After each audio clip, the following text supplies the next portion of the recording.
মজা দেখতাম।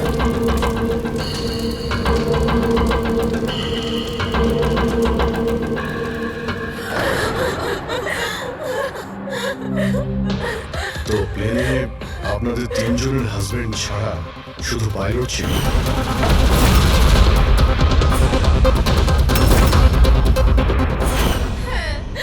আর এখন অব্দি কোনো খবর পাননি আপনারা? দেখুন, অথরিটিকে পুরো জিজ্ঞাসাবাদ করেছি, আর ওরা বলেছে যে প্লেনে কোনো টেকনিক্যাল প্রবলেম ছিল না। তাহলে আপনাদের এরকম কেন মনে হচ্ছে যে ওটা অ্যাক্সিডেন্ট ছিল না, ওটা প্লেন ক্র্যাশ ছিল না, বরং কেউ জেনে শুনে ওদেরকে খুন করেছে? ওনাকে অনেকদিন ধরে কেউ ফোন করে হুমকি দিচ্ছিল। দেখুন, আপনাদের হাজবেন্ড তো নামি দামি বিল্ডার্স, তাই হুমকি দেওয়া ফোন তো আপনাদের আসতেই পারে, তাই না? কিন্তু এক্স্যাক্টলি কি হয়েছিল বলুন তো আপনারা? হ্যাঁ, ওরা তিনজন সুরাট যাচ্ছিল কোনো জমি কিনতে, কিন্তু কিছু বিল্ডার্স ছিল যারা চাইতো না এই ডিলটা হোক। হ্যাঁ স্যার, কোটি টাকার ডিল ছিল। নিশ্চয়ই এই কাজ ওদের মধ্যেই কারোর হবে। আচ্ছা, হুমকি দিয়ে কেউ ফোন করলো আর আপনারা পুলিশের কাছে কেন রিপোর্ট করেনি? স্যার, আমরা পুলিশের কাছে যেতে চেয়েছিলাম, তো আমাদের হাজবেন্ডরা আমাদের বাধা দিল। হ্যালো, কে বলছেন? খবরদার যদি ওই সুরাটের জমিটার ব্যাপারে ভেবেওছো তুমি, বুঝেছ? হুমকি দিচ্ছেন? হুমকি দিচ্ছেন আমাকে? হুমকি ভাবো তুমি, কাল সকাল 11টার সময় তোমার জীবনের শেষ নিঃশ্বাস নেবে তুমি। আপনার যা করার করে নিন, এই ডিল তো আমি করেই ছাড়বো। প্লেন ক্র্যাশও ঠিক 11টার সময় হয়েছিল স্যার। 11টা বেঁচে গেছে, এবার এই প্যানটা পড়বে।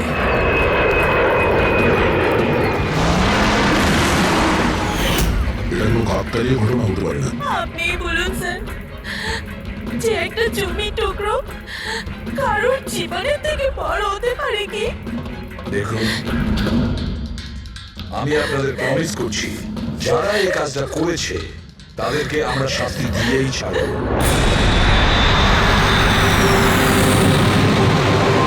স্যার, আমাদের 5 বছর হয়ে গেছে এই কাজ করছি, আজ পর্যন্ত একটাও ভুল হয়নি। আমাদের কাছে ভুল হওয়ার কোনো সম্ভাবনাই নেই স্যার। যদি স্যার প্লেনে কোনো প্রবলেম থাকতো তাহলে আমরা ওটাকে উঠতে দিতাম না। তাহলে আপনাদের কথা অনুযায়ী প্লেনে কোনো প্রবলেম ছিল না? একদমই নয় স্যার। তাহলে প্লেনটা ক্র্যাশ হলো কি করে? হ্যাঁ, 4 জন মারা গিয়েছেন, কে দায়িত্ব নেবে তার? স্যার, আমি নিজেই খুব অবাক হয়েছি যে এটা ঘটলো কি করে। ফ্লাইট রেকর্ডার জানেন তো আপনারা, যাকে আমরা ব্ল্যাক বক্স বলি, সেখানেও সবকিছু নর্মাল দেখাচ্ছে। নর্মাল বললে কাজ চলবে না, সব কিছু ডিটেলে বলুন। শুরু থেকে, টেক অফ হওয়ার আগে থেকে কি হয়েছিল? আমরা পুরো প্লেন চেক করে পাইলটকে হ্যান্ড ওভার করে দিয়েছিলাম।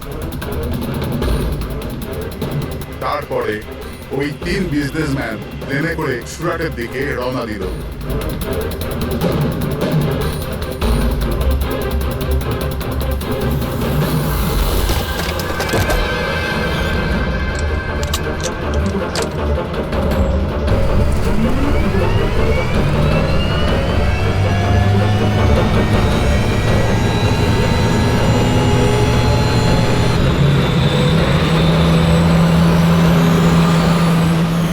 টেক অফের পারমিশন রেডিও ফ্রিকোয়েন্সি থেকে পাই, মেন টাওয়ার থেকে।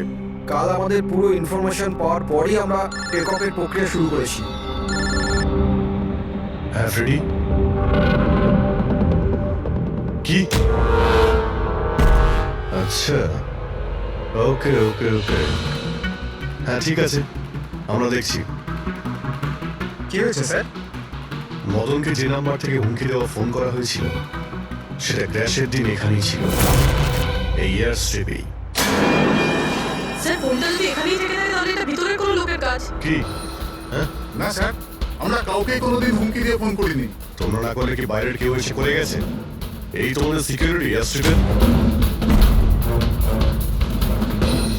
যদি ওই লোকটা এখানে এসে থাকে, তাহলে কিছু না কিছু এখানে নিশ্চয়ই ফেলে গেছে। চেক করে দেখি। স্যার, এই জায়গাটা তো পুরো পরিষ্কার। ও যদি কোথাও লুকায় তাহলে ওই হ্যাঙ্গারের কাছে কোথাও লুকিয়েছিল। ঠিক আছে, ওখানে দেখি। আপনারা আসুন আমাদের সঙ্গে।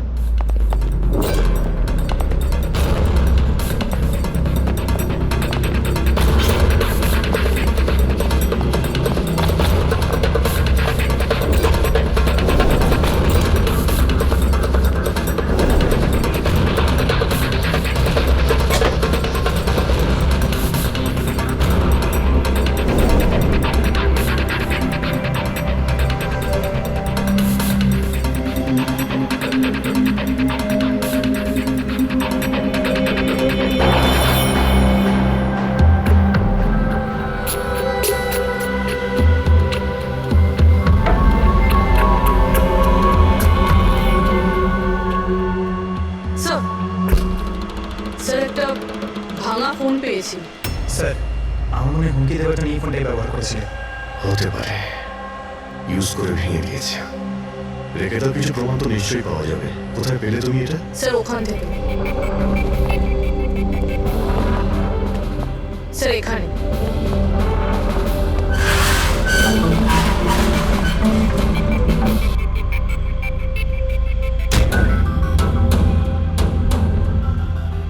স্যার এই দেখুন, এখানে কানের মতো কিছুটা দেখা যাচ্ছে। হ্যাঁ, তুমি তো ঠিকই বলেছ। ফোনটাও এখানে পাওয়া গেল, আর এই চিহ্ন। এমনটা নয় তো যে ওই অপরাধী এখানে হেলান দিয়ে ফোনে কথা বলছিল আর আমাদের জন্য ও প্রমাণ রেখে গেছে এখানে। একটা কাজ করো, এর ছবি তুলে নাও। স্যার কানের চিহ্ন দিয়ে কিছু বোঝা যাবে? আরে কিছু না কিছু তো পাওয়া যাবে। ডক্টর সালুখাকে দেবো, উনি শিওর কিছু করবেন।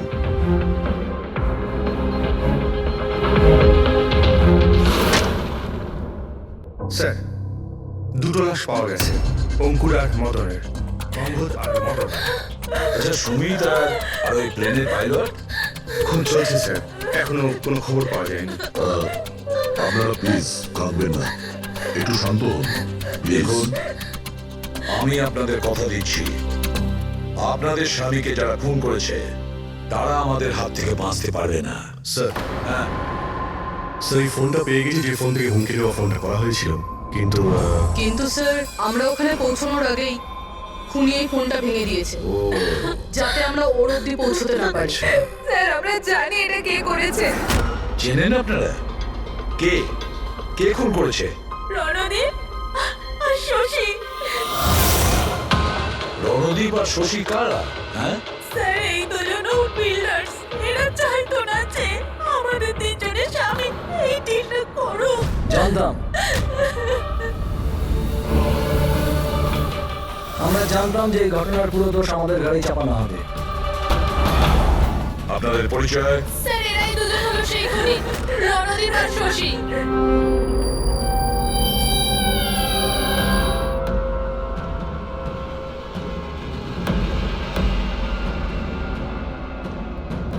জানি না এই মহিলাদের আমাদের সঙ্গে কি শত্রুতা আছে। যাই হোক না কেন, আমাদের উপরে সবসময় দোষারোপ। আর আগেও একবার এরা আমাদের মিথ্যে অভিযোগে গ্রেফতার করিয়েছিল। আচ্ছা, কোন অপরাধে গ্রেপ্তার করেছিল আপনাদের? আমাদেরও একটু বলুন। স্যার প্রথমবার যখন অঙ্কুরকে কল করে হুমকি দিয়েছিল, তো আমি পুলিশে রিপোর্ট লিখিয়েছিলাম এই রণদীপের বিরুদ্ধে। আর পুলিশ আমাকে গ্রেফতারও করেছিল, কিন্তু পরে আমি নির্দোষ প্রমাণিত হই। হ্যাঁ স্যার, আসলে ওই হুমকি দেওয়া ফোন ওই গ্রামবাসীদের ছিল, যাদের জমি এরা নিতে চেয়েছিল। হ্যাঁ, ওই গ্রামের লোকগুলো তো এখনো জেলেই আছে। তো এই বাজে কাজটা তোমরা ছাড়া আর কে করতে পারে? দেখলেন স্যার, আবার আমাদের উপর অভিযোগ। যদি আমরাই হামলা করে থাকি তাহলে সিআইডির কাছে আমরা কেন আসবো? কোনো ব্যাপার না, খুব তাড়াতাড়ি সমস্ত সমস্যার সমাধান হয়ে যাবে। হ্যাঁ, কারণ আমরা ওখানে অপরাধের কানের চিহ্ন পেয়েছি। আর ব্যাস, সেটা থেকে তো আমরা পুরোটা জেনেই যাব যে খুনি কে। এই দেওয়ালে যে কাঁচা রং ছিল, ওখানে এই যে কানের ছাপটা দেখা যাচ্ছে, এই কানের ছাপটা দেখো। কিছু দেখতে পাচ্ছ এতে? ওই কানের প্রিন্টে স্টারের মতন দেখতে কিছু ইমপ্রিন্ট আছে। আরো একটা কথা, এই যে অপরাধী, এ সমুদ্রের আশেপাশে থাকে। এইটা কিভাবে জানতে পারলেন স্যার? আমি বলছি, এই ফোনটা, এই ফোনে যে ভাঙা অংশটা, এর ওপর আমি কিছু সমুদ্রের বালি আর মাছের কাঁটার টুকরো পেয়েছি। আচ্ছা আচ্ছা, তো যখন ওই লোকটা তার জুতো দিয়ে ফোনটা ভেঙেছিল তখন ওই বালি আর ওই মাছের কাঁটা জুতো থেকে বের হয়ে ফোনের মধ্যে চলে আসে। জুতোয় বালি আর মাছের কাঁটা হতে পারে ওই লোকটা ফিশ মার্কেটের আশেপাশে থাকে। এখানে তো দুটো ফিশ মার্কেট আছে, একটা ভার্সোভা জেটিতে আর একটা আমার আইল্যান্ডে। ব্যাস, তাহলে আমাদের কাজ হয়ে গেছে। এই দুটো ফিশ মার্কেটে গিয়ে খোঁজ নাও আর দেখো এমন কেউ আছে যে কানের মধ্যে স্টারের শেপের ইয়াররিং পড়েছে।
ওই লোকটাকে আমি দেখতে পেয়েছি।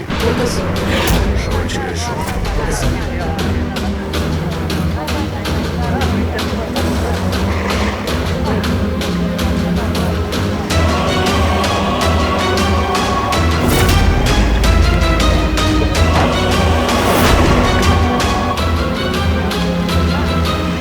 তার সঙ্গে মিটিং হওয়ার কথা।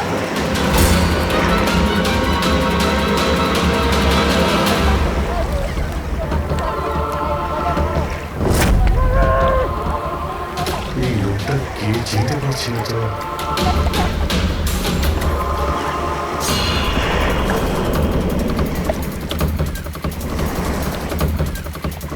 স্যার, এটা তো সচিন। এয়ারপোর্ট অথরিটিজ মরে যাওয়া পাইলটদের লিস্টে এর ছবি দেখিয়েছিল। এই পাইলটটা সচিন, সচিন বেঁচে আছে। স্যার, ও যদি প্লেন ক্র্যাশে মারা না যায় তাহলে এই এখানে লুকিয়ে কি করছে? তাই তো সামনে আসছে না কেন? চলো গিয়ে জিজ্ঞাসা করো।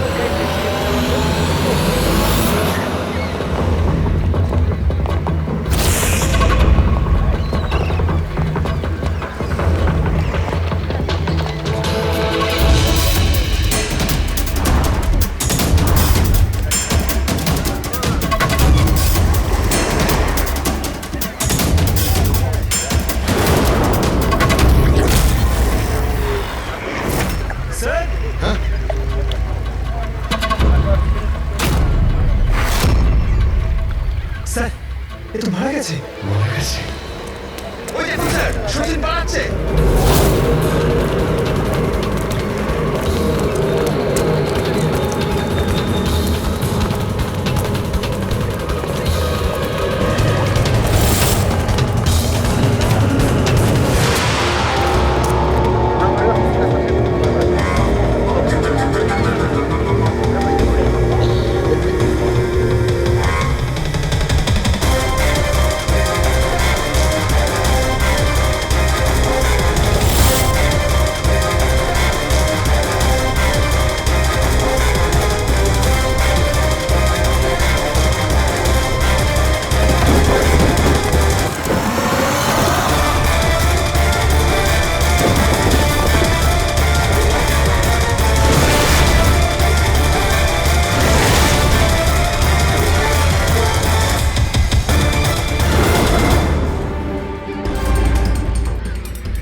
লোকটা মনে হয় এমন কিছু রহস্য জানতো যেটা সচিন চাইতো না আমরা জানতে পারি, আর হয়তো সেই জন্যই ওকে মেরে ফেললো।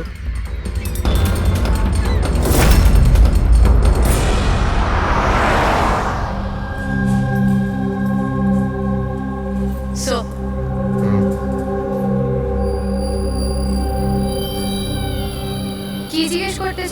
আমাকে। আপনার হাজবেন্ড শচীনের ব্যাপারে আপনি কি বলতে পারবেন ও কোথায় আছে? এটা কিরকম প্রশ্ন ইন্সপেক্টর? আপনারা তো জানেন কিছুদিন আগে একটা প্লেন ক্র্যাশে। আগে না, শচীন বেঁচে আছে। বেঁচে আছে? আগে হ্যাঁ। আর আপনি হয়তো এটা শুনে খুবই কষ্ট পাবেন যে ও একটা খুন করে পালিয়েছে। এমনিতে তোমার স্বামী শচীন কত টাকা পেয়েছিল এই ষড়যন্ত্রে যুক্ত হয়ে? টাকা? টাকা পাইনি। টাকা যদি পেয়ে থাকতো তাহলে আমি কফি শপে কাজ করতাম না। আর এমনিতে আমাদের রিলেশন ঠিক চলছিল না। আপনাদের মধ্যে বনিবনা হচ্ছিল না? কি বলতে চাইছেন, মানে জিজ্ঞেস করতে পারি কি প্রবলেম ছিল? দীপ্তি নামের একটা মেয়ে আছে, এয়ার হোস্টেস। অনেকবার বলতো যে তোর সাথে ডিভোর্স নিয়ে ওর সাথে থাকতে চাই। কোথায় থাকে ও? সিঙ্গাপুর। সিঙ্গাপুর?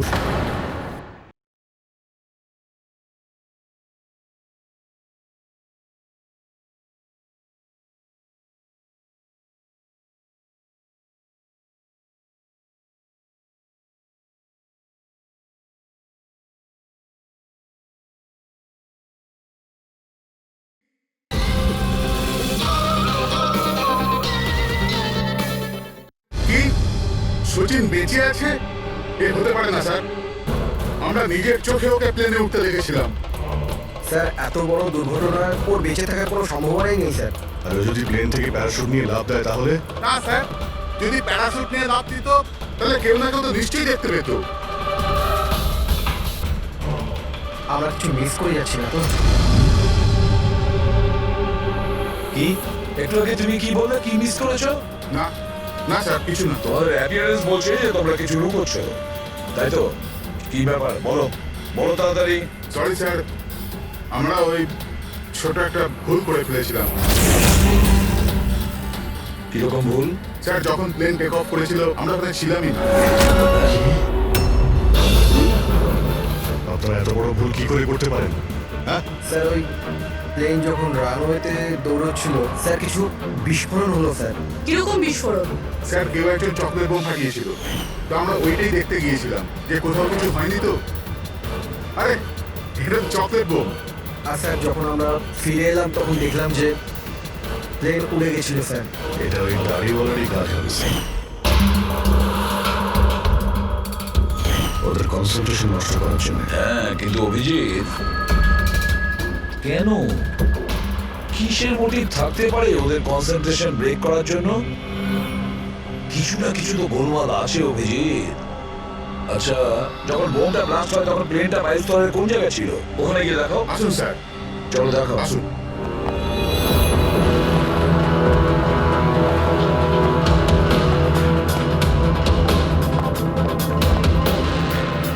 এক মিনিট অভিজিৎ, এ তো রক্ত, শুকিয়ে যাওয়া রক্ত। স্যার রক্তের রং দেখে মনে হচ্ছে খুব বেশি পুরনো নয়, আজ বা কালকেরই। এই রক্ত কার রক্ত? এটা এখানে এলো কি করে? জানি না স্যার। জানি না, সব প্রশ্নের একটাই উত্তর তোমাদের, জানি না। তাহলে জানোটা কি তোমরা? স্যার এয়ারস্ট্রিপের রক্ত মানে কিছু না কিছু হয়েছিল এখানে। এটা তো পরিষ্কার, কিন্তু কি হতে পারে? আর এই রক্ত, এটা কার রক্ত?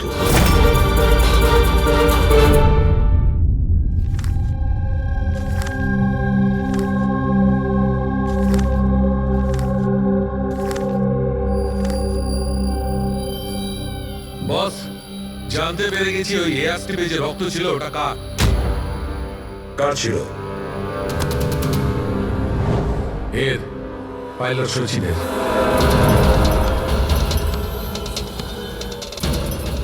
পাইলট শচীনের রক্ত? কিন্তু ওরা আঘাত লাগলো কি করে, কখন? স্যার যখন আমরা ওকে জেটিতে দেখেছিলাম তখনও একটা স্লিং ব্যান্ডেজ পড়েছিল, আর ওর হাতে ব্যান্ডেজও বাঁধা ছিল। কিন্তু ইঞ্জিনিয়ার আমাদের এটা বললো যখন শচীন টেক অফের জন্য যাচ্ছিল একদমই ঠিকঠাক ছিল, ওর হাতে কোনো রকম ব্যান্ডেজই ছিল না। এটার একটাই মানে দাঁড়ায় অভিজিৎ, শচীনের আঘাত এয়ার স্ট্রিপের সময়ই হয়েছে।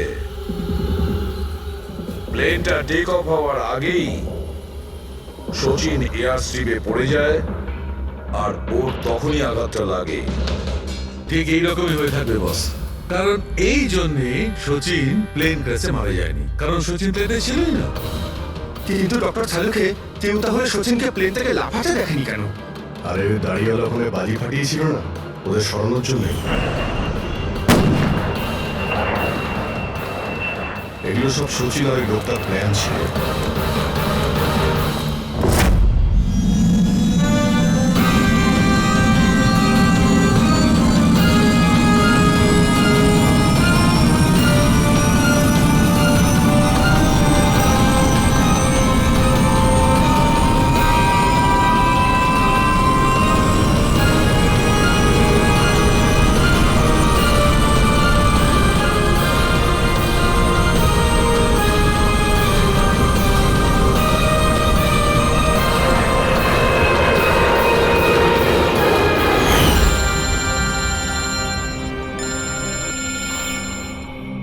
Hello, okay, thank you sir. সচিনের ওই গার্লফ্রেন্ড দীপ্তি যে সিঙ্গাপুরে থাকে, ওর নাম্বার পেয়ে গেছি। সচিন কি হয়েছে ওর? ও ঠিক আছে তো? দীপ্তি, একটা কথা বলো, শেষবারের মতন সচিনের সঙ্গে তুমি কবে কথা বলেছিলে? 2 দিন আগে। 2 দিন আগে? কিন্তু সচিনের ওয়াইফ তো আমাদের বলেছে তোমাদের দুজনের সম্পর্ক ভেঙে গেছে। না, হয়তো ওর বউকে এটা বলেনি যে ও আমার সাথে মিট করতে সিঙ্গাপুরে আসছে। আচ্ছা, সচিনের কবে আসার কথা সিঙ্গাপুরে? 1 সপ্তাহ বাদে।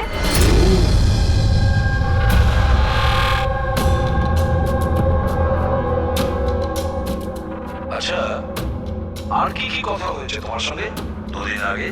ও বলছিল যে ও অনেক টাকা পেতে চলেছে আর তারপর আমরা দুজনে নতুন জীবন শুরু করতে পারি। কিন্তু আপনার এইসব প্রশ্ন, সচিন ঠিক আছে তো? ভয় পেও না, সচিনের কিছু হবে না। আর যদি দরকার পড়ে আমরা আবার তোমায় ফোন করব। Thank you. আচ্ছা, দীপ্তি আবার যুক্ত নয় তো এই প্ল্যানের সঙ্গে, এই সমস্ত ষড়যন্ত্রের সঙ্গে? প্রবি, একটা কাজ করো, সিঙ্গাপুর পুলিশকে পুরো ডিটেলস জানিয়ে দাও আর বলো যে ওরা এই দীপ্তির উপর যেন নজর রাখে। Yes sir.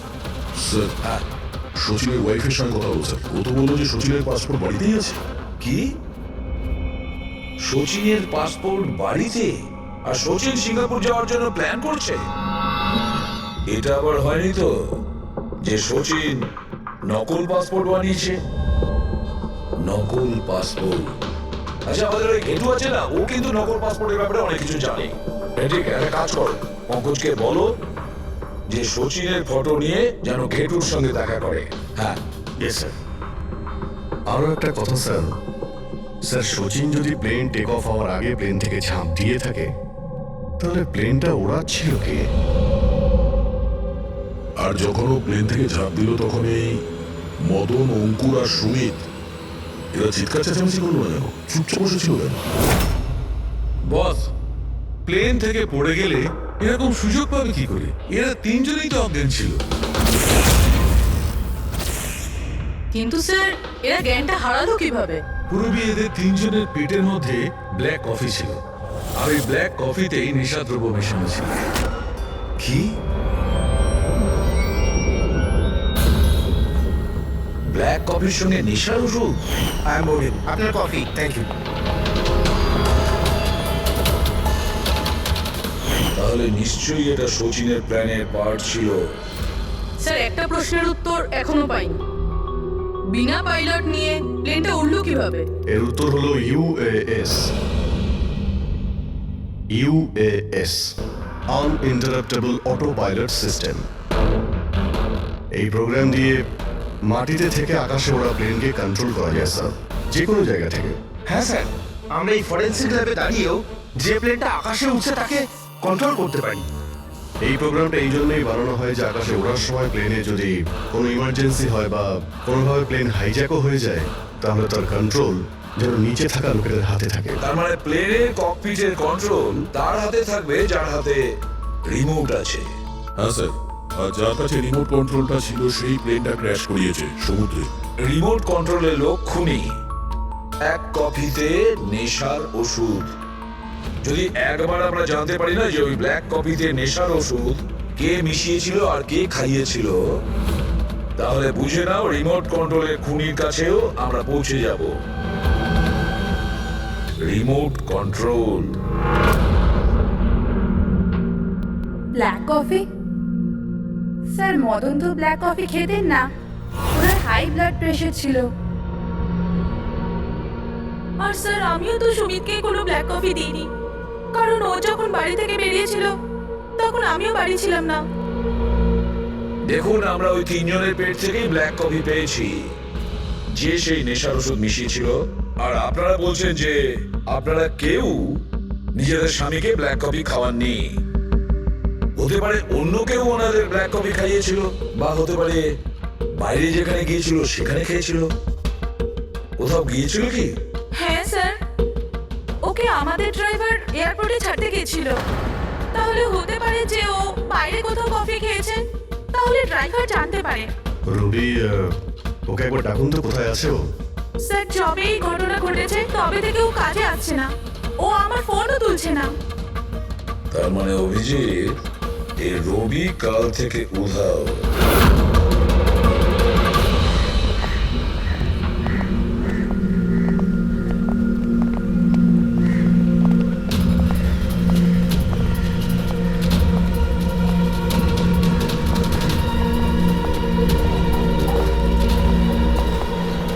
সরিয়ান প্লিজ, একটু দেখি তো কি হয়েছে এখানে। দেখুন স্যার, এখানে খুব বন্ধ আসছে, আর এক্ষুনি পুলিশকে ফোন করেছিলাম কিন্তু এখন কেউ আসেনি। আমরা সিআইডি থেকে।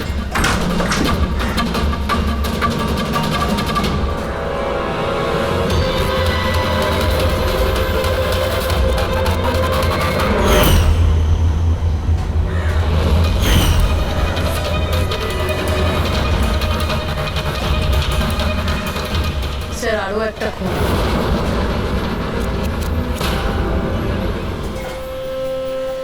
চলে আয়। Just follow me.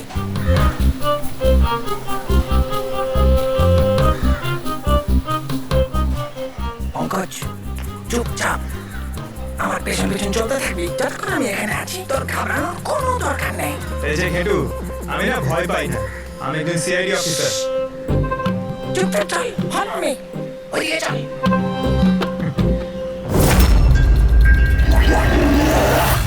চলে আয়, পঙ্কজ।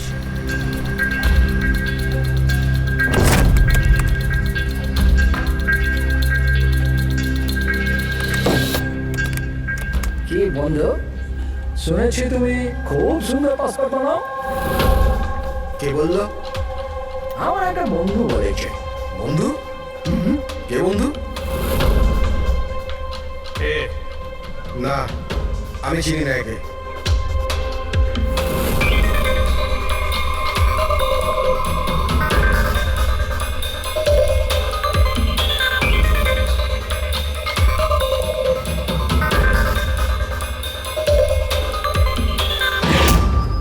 এ তোমার বন্ধু?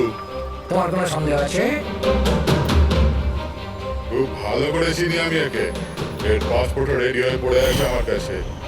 আরে বাহ, তাহলে তো আমার পাসপোর্ট হয়ে যাবে, তাই না? হয়ে যাবে, কিন্তু দুটো পেটি লাগবে। আরে দেবো তো 2 পেটি। বলো না কি চাই, আম চাই না 2 পেটি আপেল চাই, বলো কি চাই? এই শালা, 2 পেটি মানে 2 লাখ। 2 লাখ? 2 লাখ? চল এটা বল, তোর নাম কি লিখবো পাসপোর্টে? Sub inspector Pankaj, CID. CID? হ্যাঁ, সিআইডি। আরে আরে আরে, আমি কি করেছি তোমার? শুধু তোরই নয়, যত নকল পাসপোর্ট বানায় সব ধান্দা বন্ধ হয়ে গেছে। যে প্রশ্নগুলো আমি করব সব কটা সত্যি সত্যি উত্তর দিবি, না হলে 2 লাখ বার উদ্বোস করাবো, বুঝেছিস? জিজ্ঞেস করো কি করবার আছে। এর নকল পাসপোর্ট নিতে কখন আসবে? জানি না। জানিস না? আজ সন্ধ্যাবেলা। দেখলে পঙ্কজ, খেঁচুর কামান। স্যার রবির ঘর থেকে যে বোতলটা পাওয়া গেছে ওখানে ওই নেশার ওষুধটা আছে যেটা সালুনকে স্যার ব্ল্যাক কফিতে পেয়েছিল। ওই রবি ছাড়া আর কারোর আঙুলের ছাপ পেয়েছিলে ওই বটলে? হ্যাঁ স্যার, রণদ্বীপের।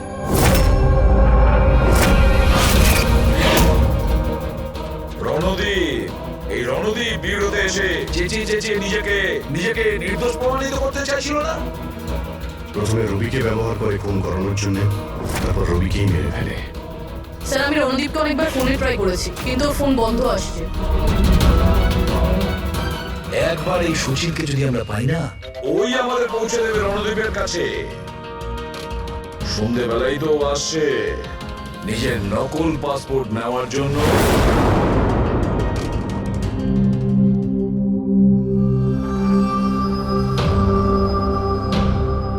আমার পাসপোর্ট রেডি আছে। হ্যাঁ, তুমি এক কাজ করো, তোমার পাসপোর্ট ওর থেকে নিয়ে নাও, ওর কাছে আছে।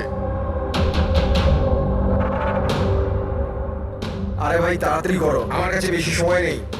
সত্যি বলেছিস তুই, তোর কাছে তো একদম সময় নেই। বাস এই ফটোটা চিপকে দি। এটা কি ধরনের মজা? মজা নয়, এটা সিআইডির উপহার। সিআইডি? বল ওই প্লেন ক্র্যাশটা কি করে করেছিলি তুই?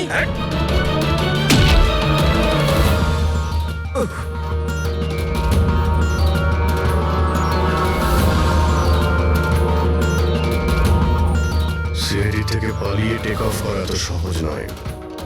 ইমার্জেন্সি ল্যান্ডিং করতে হয় অপরাধীদের। টাকার লোভে আমি অন্ধ হয়ে গিয়েছিলাম। এই কাজের জন্য আমার 50 লাখ টাকা দেওয়া হয়েছিল, কিন্তু কিন্তু আমি জানতাম না যে স্যার ওরা মারা যাবে। তোকে টাকা কে দিয়েছিল সেটা বল। স্যার স্যার আমি জানি না স্যার, আমি শুধু একবার কথা বলেছিলাম ওর সাথে। পঙ্কজ, ইন্টারনেটে ভালো করে দেখো এই রণদীপের কোনো ইন্টারভিউ পাওয়া যায় কিনা। স্যার পেয়ে গেছি। আমি আমার সাফল্যের সব ক্রেডিট দেব আমার কঠোর পরিশ্রম আর না হারা মনোভাবকে দেব। এই পৃথিবীতে কোনো কিছুই অসম্ভব। আমি কোথায় ছিলাম আর কোথায় এসে পৌঁছেছি।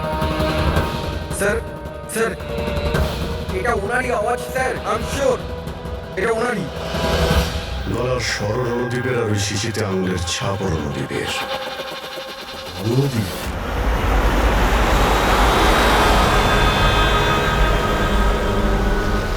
স্যার সামনে গিয়ে রাইটে। স্যার এই রণদীপের ফোন তো অফ বলছে, ওর লোকেশন কি করে ট্র্যাক করবো? আরে ফোন বন্ধ তো কি হয়েছে পঙ্কজ, ওর ভিডিওটায় মনে আছে?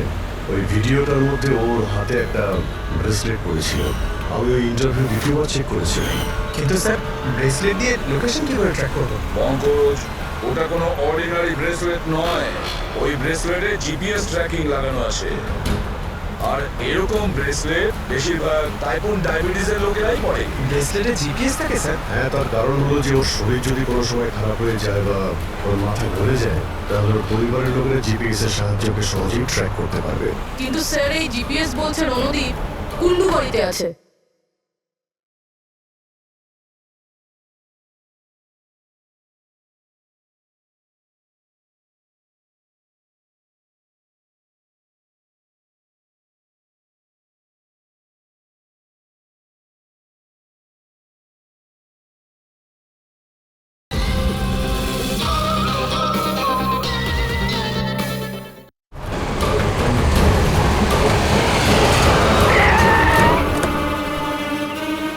স্যার এখানেই কোথাও হবে, এইখানেই।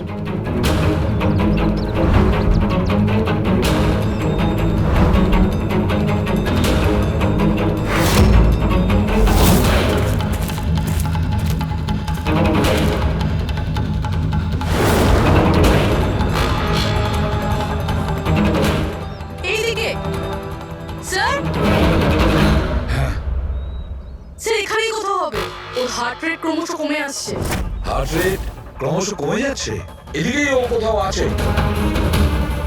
দাঁড়া দাঁড়া, এই মাটিটা অন্যরকম মনে হচ্ছে কেন? এই মাটির নিচে এমন নেই তো? হতে পারে।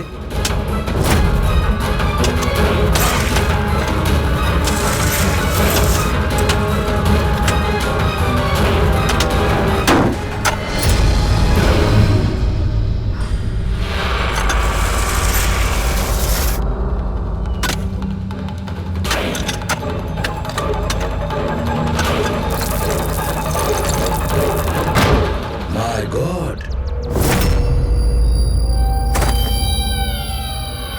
বেঁচে আছে? স্যার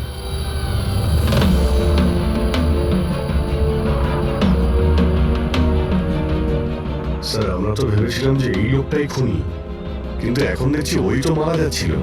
স্যার, আমার মনে হয় না রবির খুন রণদীপ করেছে বলে, কারণ ব্যুরো থেকে বেরোনোর পরে ওর ব্রেসলেটের লোকেশন এখানটাই ছিল, ও অন্য কোথাও যায়নি। তার মানে যে শচীনকে টাকা দিয়েছিল সে রণদীপ ছিল না, অন্য কেউ ছিল।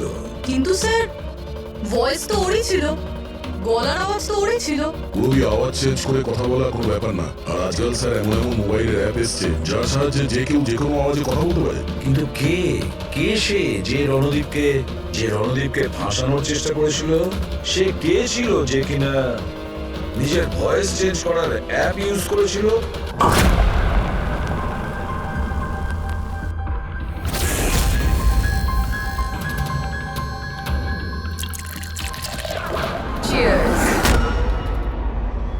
হ্যাঁ, চিয়ার্স চিয়ার্স। আসুন আসুন। আসুন। অভিনন্দন আপনাকে। অভিনন্দন? কিসের জন্য? ওই অ্যাপের জন্য। ওই অ্যাপ যেটা আপনাদের কোম্পানি বানিয়েছে, যেটা দিয়ে যে কোনো মানুষ তার নিজের ভয়েস চেঞ্জ করতে পারে। মানে? হ্যাঁ, একবার শুনবেন? তোমাকে তোমার অপরাধের জন্য এবার জেলে যেতে হবে। তোমার অপরাধের জন্য এবার জেলে যেতে হবে। এটা কি ধরনের মজা? এটা মজা নয়। এই ডিভাইস দিয়ে তুমি রণদীপকে ফাঁসানোর চেষ্টা করেছিলে, তাই না? পুরবি, অ্যারেস্ট করো একে। চলুন ম্যাডাম।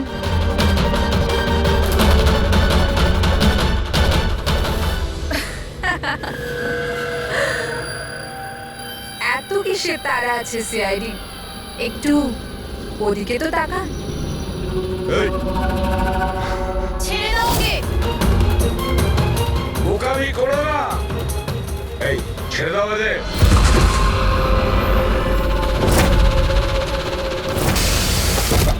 মাই গড, তাড়াতাড়ি ওঠো।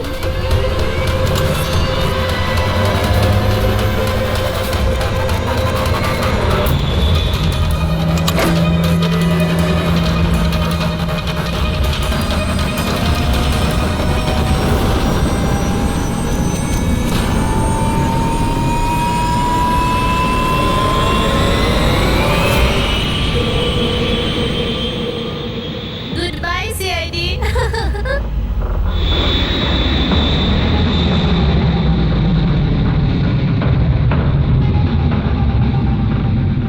ওয়েল ডান গার্লস, আজ পর্যন্ত বড় বড় অপরাধী যেটা করতে পারেনি সেটা আমরা করে দেখিয়েছি। সিআইডি তো পাগল হয়ে গেছে মনে হয়। আরে ওসব তো ঠিক আছে, কিন্তু আমরা যাবো কোথায়? অরিজিনাল প্ল্যান তো আমরা ভেস্তে ফেলেছি। ভেবে দেখি, কোনো না কোনো রাস্তা তো পেয়েই যাবো।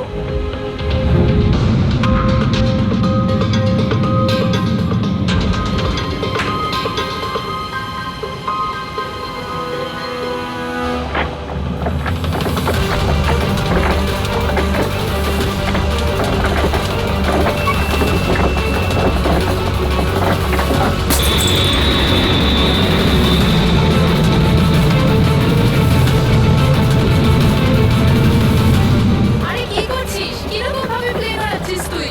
আরে আমি চালাচ্ছি না রে। তুমি তো বলেছিলে যে তুমি প্লেন চালাতে পারো। আরে আমি এটা করছি না রে, নিজে থেকে হচ্ছে। ও নো, প্লেন তো নিচে যাচ্ছে।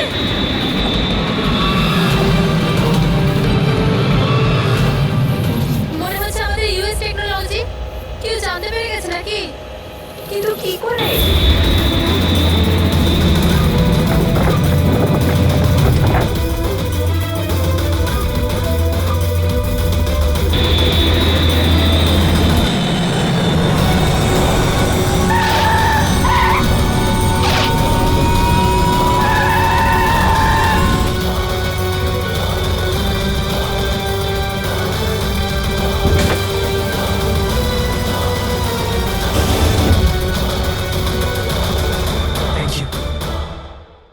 আসুন।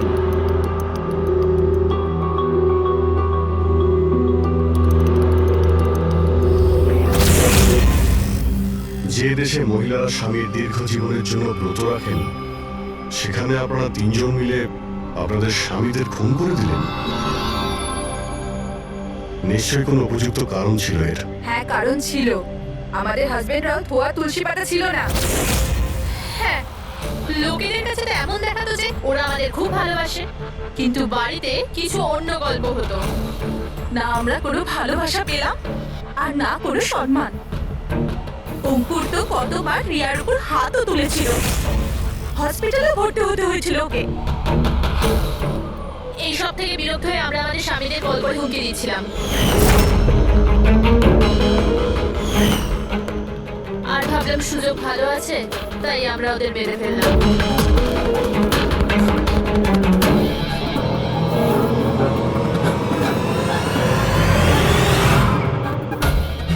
আর ভাগ্য দেখুন, রণদীপ রবির কাছে গিয়েছিল ওই অজ্ঞান হওয়ার ওষুধ নিয়ে, যাতে আমাদের স্বামী মিটিংয়ে পৌঁছতেই না পারে।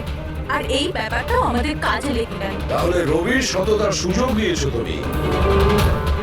তারপরে তোমরা রণদীপকে মাটিতে পুঁতে দিয়েছিলে, যাতে আমাদের মনে হয় ও অপরাধ করে পালিয়ে গেছে।